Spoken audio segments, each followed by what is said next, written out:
LinkedIn presents. Welcome to the Human Capital Innovations Podcast. We're your source for personal, professional, and organizational growth and development, where we share original research, explore industry trends, and interview executives and thought leaders from across the globe. We hope you join us often for practitioner-oriented content around all things related to leadership, HR, talent management, organizational development, and change management. Maximize your personal and organizational potential with Human Capital Innovations Podcast.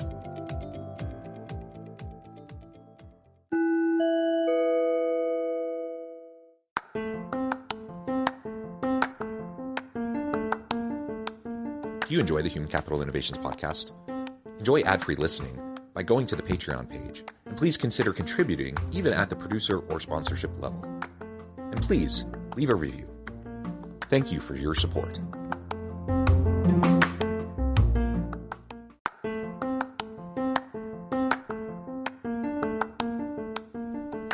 Welcome to the Human Capital Innovations Podcast. In this HCI Podcast episode, I talk with Arthur Woods about his book, Hiring for Diversity, the Guide to Building an Inclusive and Equitable Organization.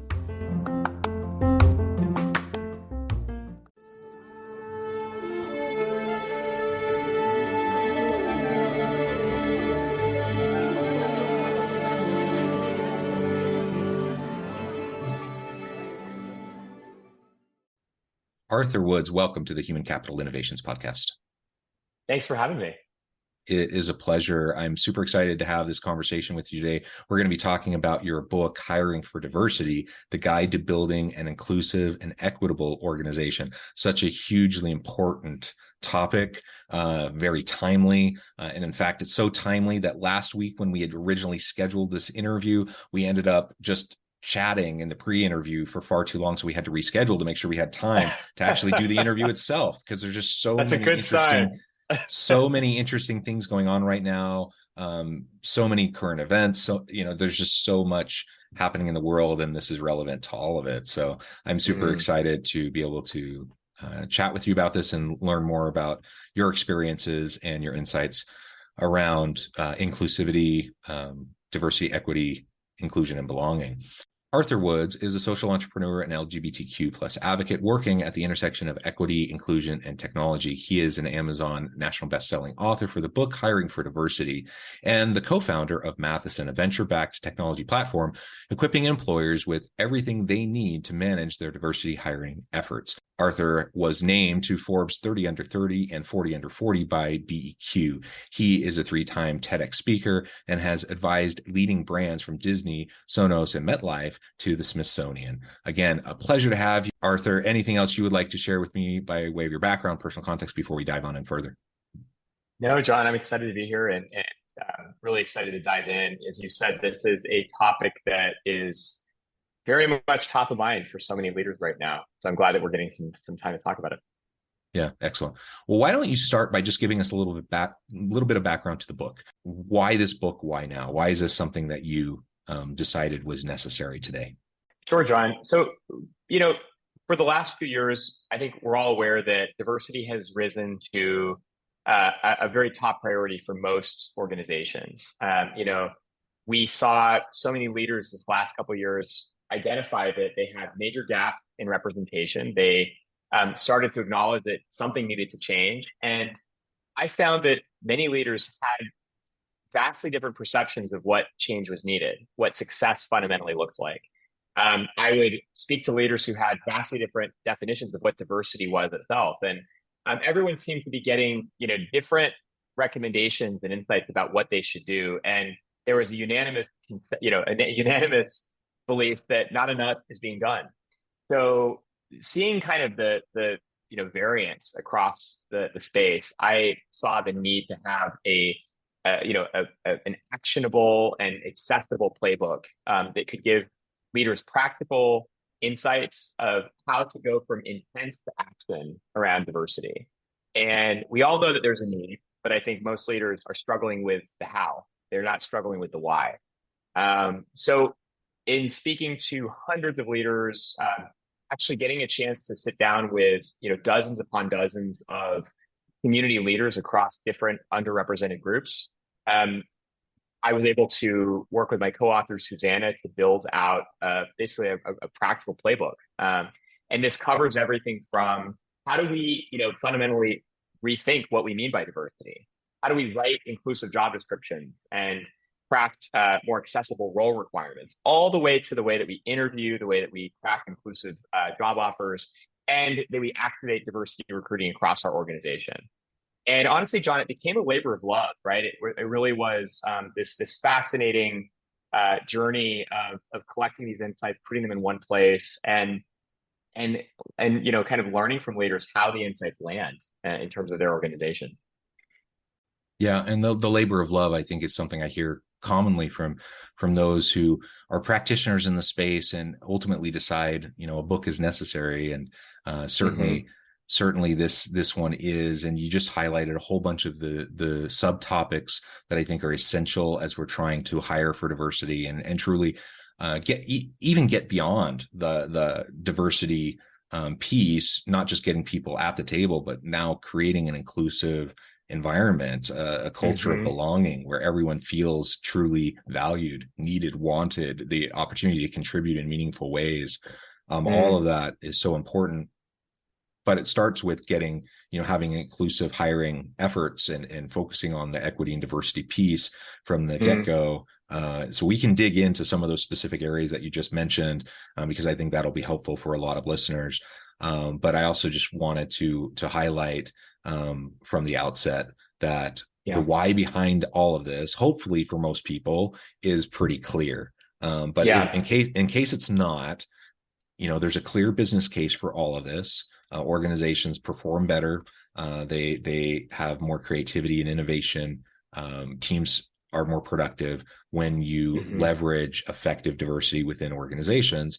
But it's also the right thing to do from a human perspective. The human case coupled with the business case should make it a no-brainer that every organization wants to be paying attention to this and making sure that we're fostering a really wonderful environment where everyone feels valued. And when that happens, not only is it better for the individuals, it's better for the team, it's better for the organization as a whole.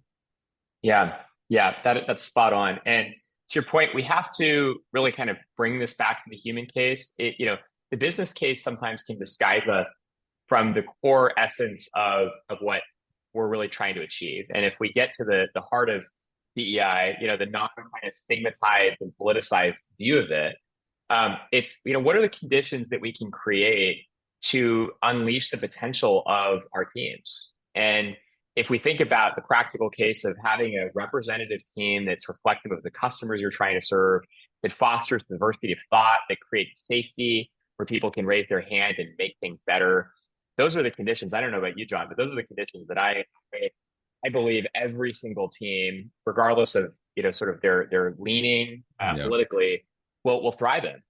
And I think, in fact, a lot of the recent events have created these kind of unnecessary headwinds for diversity, and have created a bit of a stigmatized, kind of politicized view of it. That's created, I think, a sentiment among some to say, "Oh, we can kind of take our focus off of this, or actually this might even be more harmful than good for our organizations. Therefore, we shouldn't invest in it at all." We have to really kind of combat that.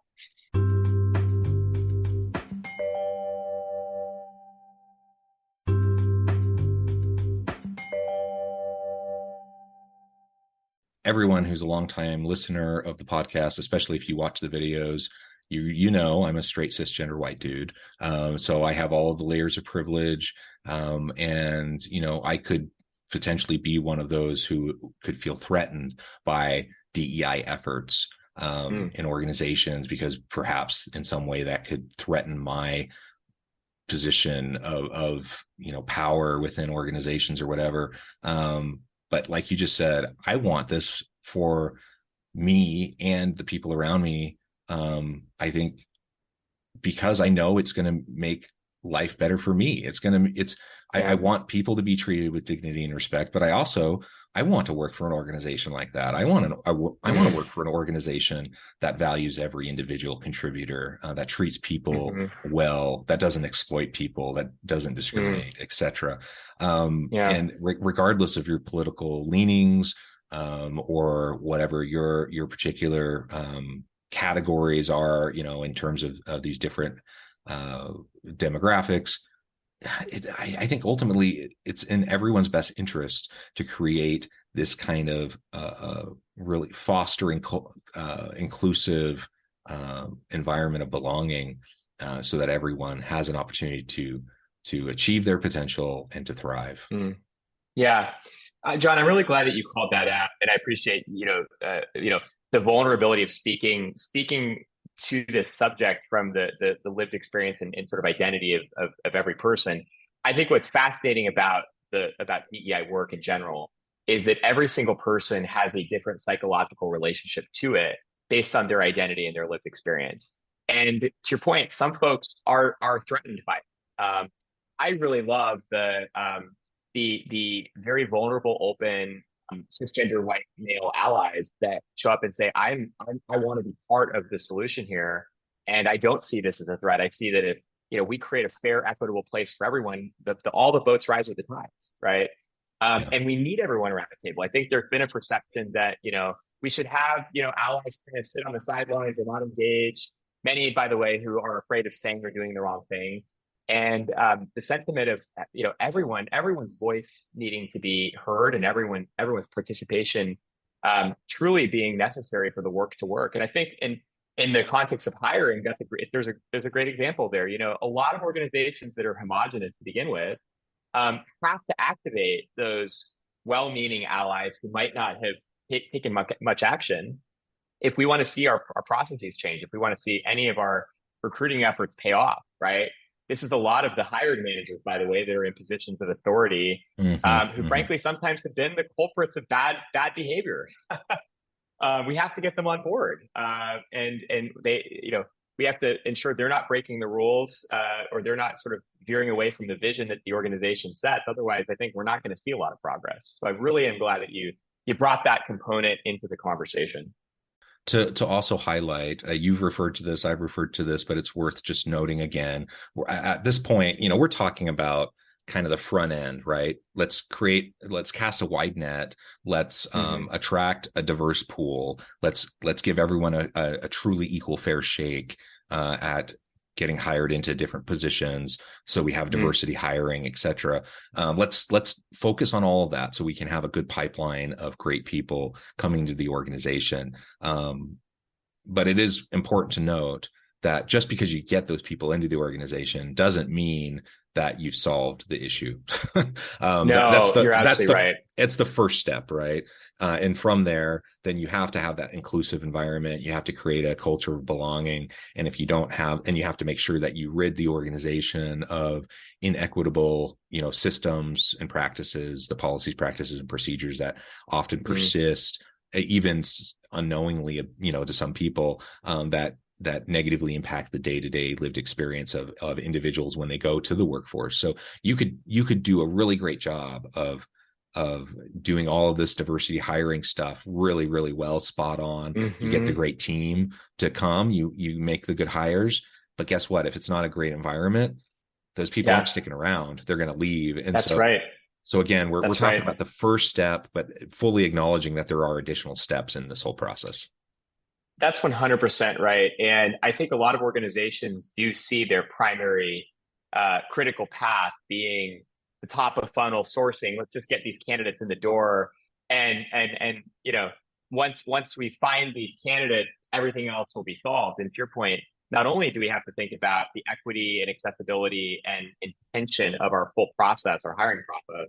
And by the way, a lot of candidates face the most significant bias at the moment that a job description is crafted and it has these inaccessible requirements, or where so much bias comes up that I wrote about in the interview process, where I'm sure as you've seen, John, there's so much subjectivity because we've had a lot of senior leaders, frankly, that have interviewed in a pretty off the cuff improv manner since the beginning of time, right? So much inequity, shows up after the upfront sourcing. But to your point, John, a really clear point here that we have to be really intentional about how we're onboarding folks to set them up to be successful. We see drop off of underrepresented new hires within the first 90 days if they're not set up for success. And then to your point that folks are given autonomy, mobility, safe mechanisms to share feedback so that they're set up to be successful and to stay and advance once they're in the organization. That's truly half the battle. Yeah, absolutely.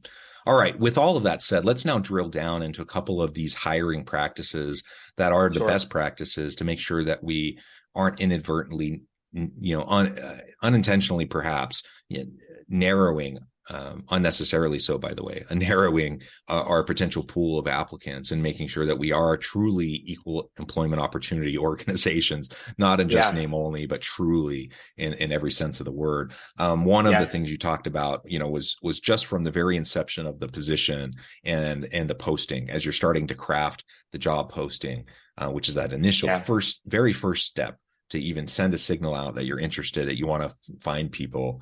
What are some of the pitfalls that you've seen organizations fall into again and again around the job description and the posting that then goes out and can shape how people perceive the position and who's willing to even put their name forward? Yeah, it's a great question. And this is actually, it's one of those issues that's in plain sight, and we oftentimes really overlook it. So if we think about the common way that a job description is crafted, right, from its genesis, it's oftentimes the case that you have a hiring manager who says, I want to hire for this role. The first thing I'm going to go do is I'm going to Google that job. I'm going to find the first job description that I find, and I'm going to just put that into a document, maybe add a couple, edits. Typically, I'm not reducing anything. There's no reduction there at all. And so what's happening is I'm literally, without a lot of thought, pulling through requirements that could have been literally written 20 years ago for that job rec. And actually, sometimes that's the way recruiters operate as well. So what happens in all of this, is that we're typically paying way too much. We're thinking in our head, I want to kind of imagine the perfect candidate, and this perfect candidate complex is something I try to talk a lot about, because in a perfect candidate world, right, we start to say, well, it'd be wonderful if they had a PhD. It'd be wonderful if they went to an Ivy League school, if they had a really high GPA, all of this sort of exorbitant industry experience. It'd be wonderful if they actually had more experience than we needed. And we could somehow get this deal on a really overqualified candidate for a role that we're going to pay them less for, right? And in our minds, we start to kind of create this archetype of the perfect candidate. And we put in these credentials into that archetype that are really unnecessary. What we're actually doing inadvertently is we're taking what could have been a very representative pool and we're restricting it to a very homogenous pool. Because if we think about historically, the folks that have had these exorbitant credentials, they have not been very representative, right? So the tactic for hiring managers and for recruiters alike is to strip away anything that is what we would call non-essential. And this takes actually quite a bit of energy, right? It's to think about, well, maybe I don't need, just as some examples, I don't need an advanced degree. Can I provide an alternate to a degree? Can there be years of experience that are commensurate to a degree, right? Can I eliminate ranges of years? A lot of job descriptions, as I'm sure you've seen, John, have 10 to 15 years, or these wide ranges. What has been statistically proven to happen is that an underrepresented candidate sees a range of years. If they come in at the bottom end of it, they're less likely to pursue that opportunity. And we found this especially among women. If women, statistically proven, don't tend to meet all the requirements for the job, it is less likely they will apply to that job than a man, right? So we see the inequities that already are created when we have these exorbitant requirements. So we really coach folks to strip away anything that's not necessary. Focus on competencies, not on years, not on degrees. And if we get focused on what you will actually do in this job and what you need to deliver to be successful, that's a much more equitable way to craft that role. And again, less is more.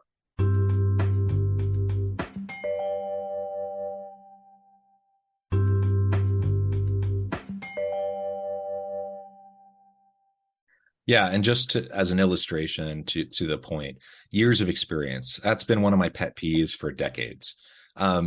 Because what does it really tell you?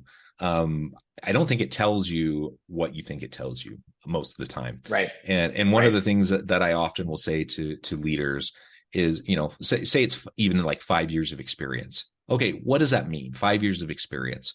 Are you going to put someone forward as a better candidate because they have 5 years of crappy experience versus the one person who has, a year and is hungry and motivated and is a fast learner and is, they're going to come in and they're going to hit the ground running? Like, in what world would you say the person with 5 years is better for the position than that other person? I don't think most people would say that. Most people wouldn't say that when it's framed to them that way. Yet we're artificially creating that dynamic within the pool of candidates, and you're having people selecting.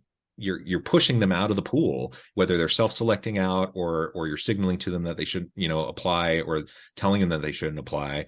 And ultimately you end up with people who may be a good fit, but just as likely may not be, because that arbitrary years of experience doesn't really tell you much of anything meaningful. That's exactly right. And their ability to do the job well. And it can be the same thing with college degrees. Now, I'm a professor. I think college is important. I want people to go to college and get degrees and get certified and et cetera. And I think those will serve people well for the most part in their careers. But I'll be the first one to tell you that to just have an arbitrary requirement that you have to have a bachelor's degree for a position for no other reason than that's what you've always done, that doesn't make any sense, right? Well, that's exactly right. And, these are two interesting statistics. The first is that we start to make our initial decisions about a candidate's suitability in 7 seconds of reading their profile. And the second is that in an interview, typically the interviewers decided within the first 15 minutes of the call whether the candidate is suitable for the role. So we're making really fast, snap decisions, typically very subjectively with a lot of bias. And it goes to show that just as much as the candidate has to be able to sort of see this role and see if they're qualified, we have to be able to kind of rethink how we look at a candidate holistically, and we don't use these we would call essentially shorthand mechanism for deciding on a candidate suitability prematurely, right? Yeah. And to your point about diverse pools, we are unnecessarily restricting the diversity, not just race, gender, those types of categories, but socioeconomic diversity. Like, there's all sorts of things that feed into this, that we are unnecessarily narrowing the pool by having this tack on list of all these different requirements that may or may not be all that important to the ability for someone to perform well in the job.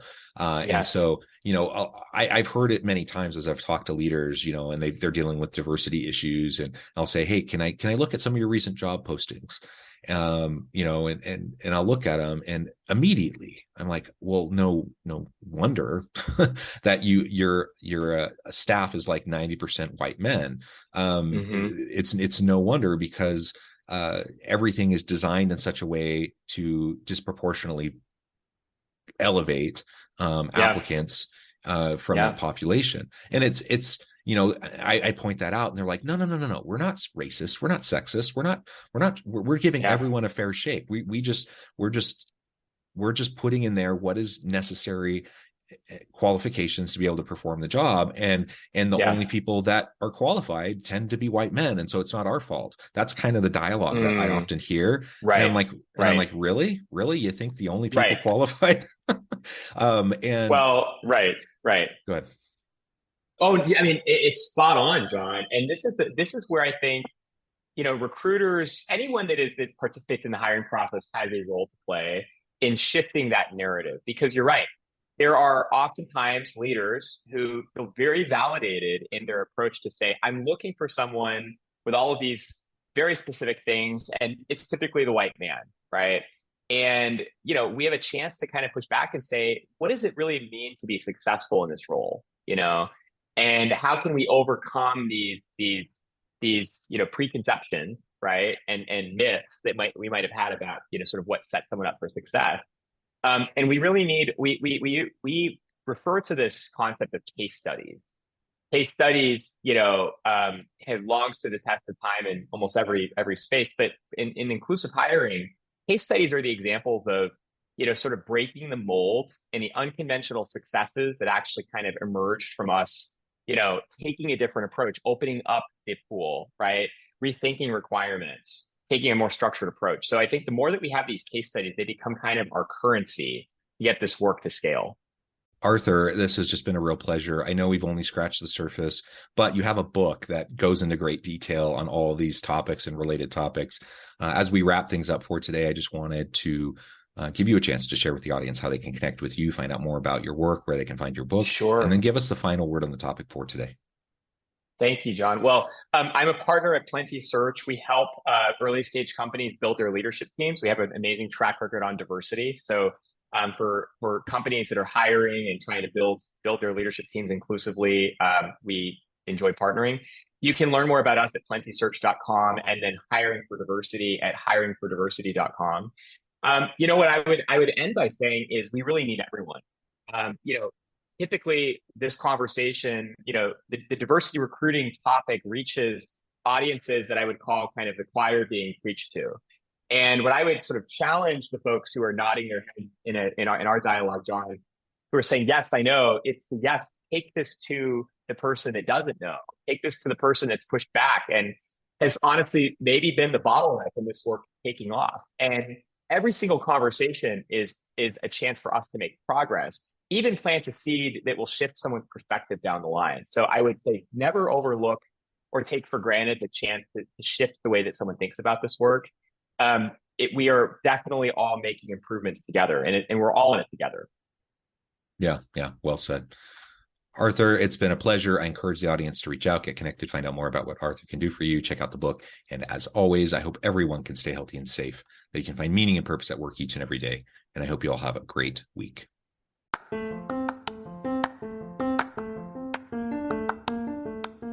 you enjoy the Human Capital Innovations podcast? Enjoy ad-free listening by going to the Patreon page. And please consider contributing even at the producer or sponsorship level. And please leave a review. Thank you for your support.